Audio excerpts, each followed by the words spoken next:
Facial recognition software. It's technology once used only by the military and now ready for anyone to use. It's more accurate than ever, but how does it work? The system only submits vector data, so we don't even send your image to a recognition, so we just give features of your face. The system only submits vector data, so we don't even send your image to a recognition, so we just give features of your face. Well, we use a template or multiple templates of a person, and those multiple templates get compared in a split of a second to that image in front of the camera. It's a little bit like playing memory, except your deck of cards is 1 million cards. Sure. And you have 1/25 of a second time to make your match. You take a camera, like this one. Then you take a picture, like this. And then it's uploaded onto a database. Here's where the magic happens. The picture is then cross-referenced with other pictures in the already existing database, pairing up, your features like cheeks, eyes, what have you. Every facial recognition software has different methods, algorithms, if you will, but you get the point. This would support your suspicion that a shadow organization is committed to inciting revolution by enabling acts of terror. The initials is CC, Christopher Chestnut. After presenting a case showing the UCC shooting was tied to biometrically incriminate Mr. Chestnut, the next day the media responds by, you know the saying, fool me once, shame on me, fool me twice, shame on you. Fool you 3 times, 4 times, 201 times. This has to be one of the most amazing coincidences to date. We're going to send a huge apology to the Ferrell family for, from the hip hop community, because, unfortunately the hip hop community was used to distract from a major event in North Carolina. The case of the young man that was murdered by the police officer in North Carolina, the Florida student, the Florida college student that was murdered in North Carolina. Initially, when his case started, the students were the ones that was riled up, making it an event. It didn't really it made local news, but it didn't really ring beyond North Carolina's local news. The first time I even heard about Jonathan Ferrell's case was during the Mike Brown case. They went about reaching out to different lawyers to get quotes. All the discrepancies that was going on with the Brown case, all the discrepancies, it was a really corrupt scenario. And knowing that Attorney Chestnut was tied to this $23 billion, and that was like the biggest case of 2014, like the biggest verdict.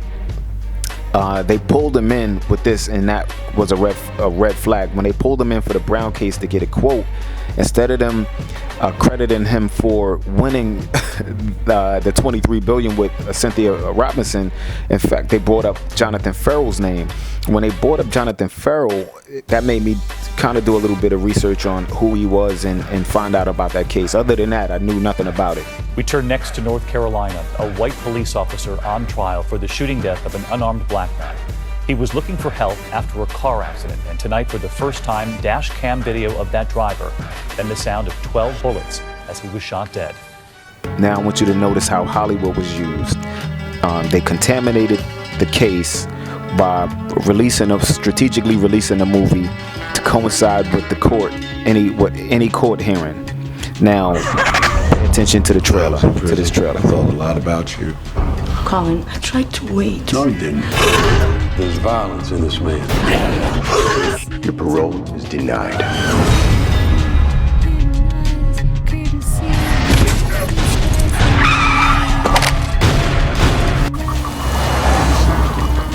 They say the storm is gonna be really bad. You better get going.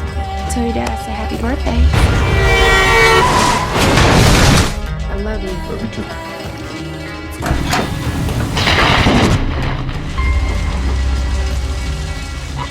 I'm sorry, I don't mean to bother you. I just lost control of my car and wrecked it. Are you alright? I'm good. I just had it. I don't even need you to come in. I'll stand right here. You can hand the phone and shut the door. I'm feeding my daughter. I'll be right back. All right, thank you. Because somebody needs to use the phone.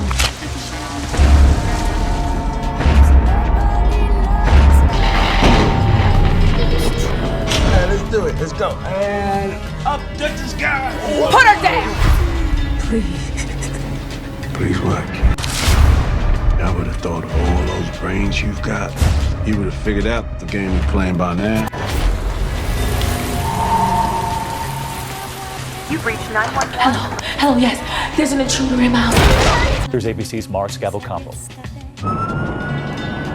Tonight, never-before-seen dashcam video of another controversial police shooting, showing the moments just before former Florida A&M football player Jonathan Ferrell is killed.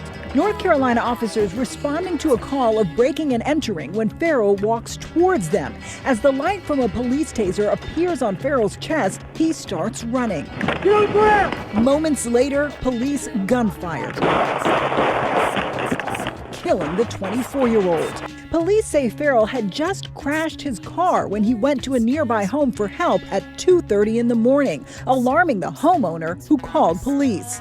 Prosecutors say Ferrell, who was unarmed, was running away from the taser light in fear for his life. I understand the reluctance to discuss an ongoing investigation, but let me ask you this. The big question here is going to come down to, was there any kind of justification here? So I want to get a sense from the family is there anything that was going on with Jonathan's life? It was 2:30 in the morning, but was there anything going on medically? Was there any kind of situation he was dealing with personally that it could all in any way explain any behavior on his part? You know, I know that there's no reason for it, but just to understand the background, was there anything going on with your son that means something in this situation? Terry, are you here?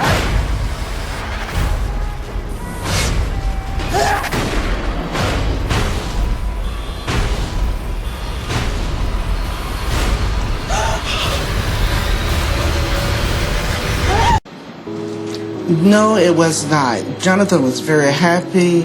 I had just spoke with Jonathan. He calls me every morning, and we talked for about an hour before he goes to work. Jonathan worked 2 jobs, and he was a very happy, outgoing person. We laughed and we talked about him coming home and the things he was going to get for his sister and his brothers and his sister and brothers by being married in the family.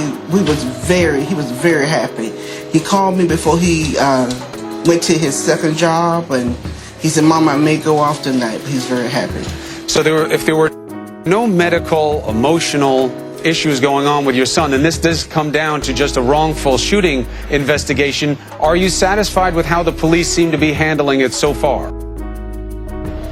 There are a lot of questions to be answered. You know, what about the woman who called the police? Why would she assume that because someone is knocking on her door at 2:30 in the morning, that he's going to rob her? I mean, since when does a robber knock on your door and ask, can I take your belongings?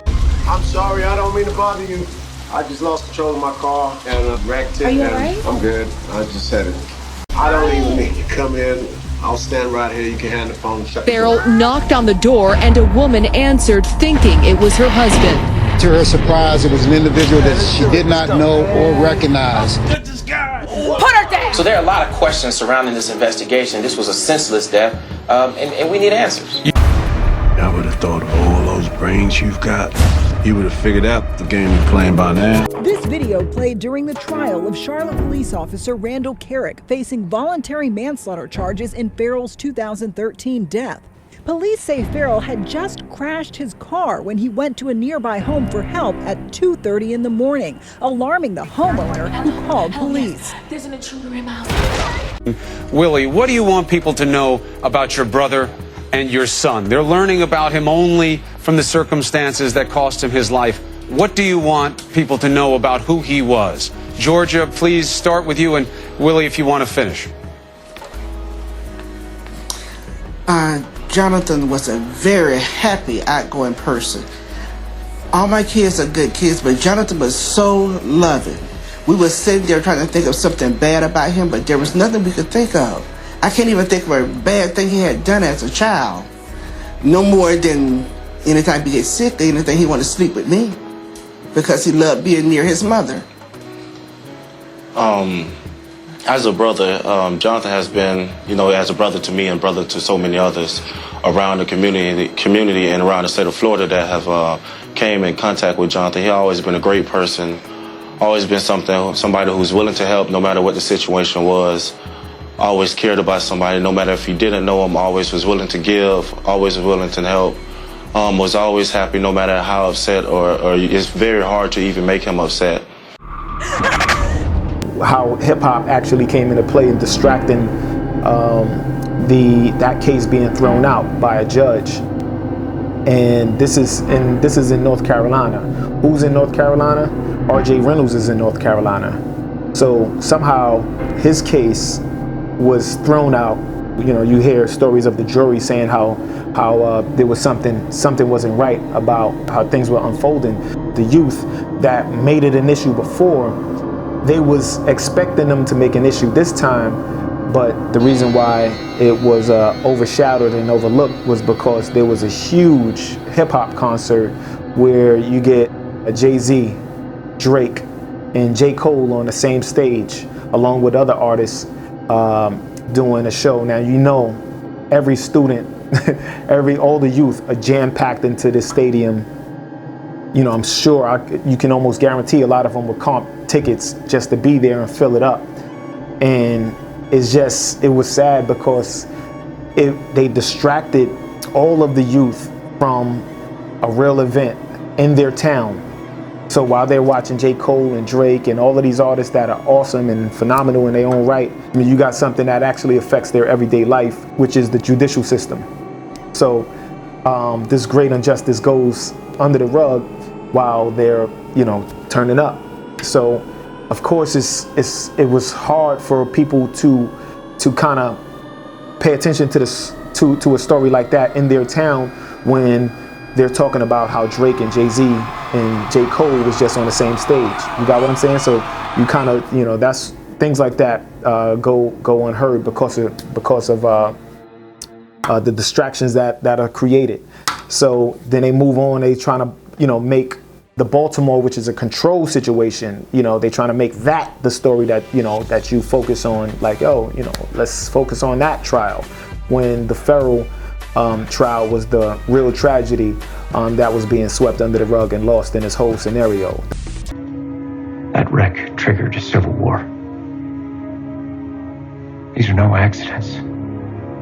They're links in a chain, the work of a single organization.